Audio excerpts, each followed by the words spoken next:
what we have right now in front of us are empty chairs. Itong ginawa ng mga opisyalis from the executive branch of government is a total snub to, as far as we're concerned. And ito'y tahasang pagbaliwala sa doktrina ng checks and balances ng ating gobyerno.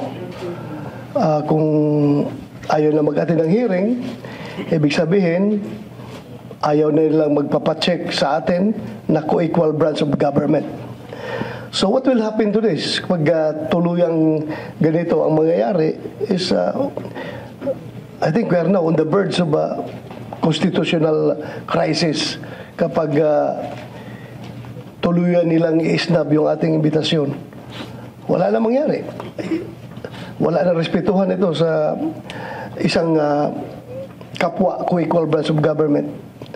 So, Madam Chair, I would like to move that we issue a subpoena to these government officials to require their presence in the next hearing.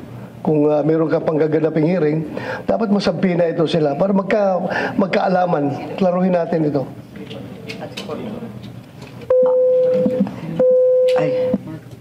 Maraming salamat, Senator Ronald De La Rosa.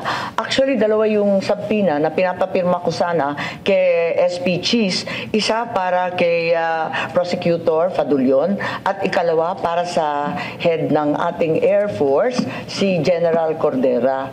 Pero yung dalawa, hindi ko pa natatanggap na pirmado. Ang sinabi ni SP, pinadala na daw niya sa legal ng Senado. Pero hanggang ngayon, wala pa rin tayong natatanggap. Follow up natin, Madam Chair, kasi alam mo, if this situation is left unchecked, ang mangyayari sa atin dito is hayaan na lang natin na meron tayong Philippine National Police na patuloy na nilalabag yung ating konstitusyon at ang ating mga batas. Hindi po maganda ito, Madam Chair. Kaya nag-exist yung Senado, in particular, yung buong Kongreso, para meron tayong checks and balances. Hindi po pwede yung executive branch of government na hahayaan na lang natin na gagawa sila ng mga hakbang na labag sa ating konstitusyon. So we are here to check them.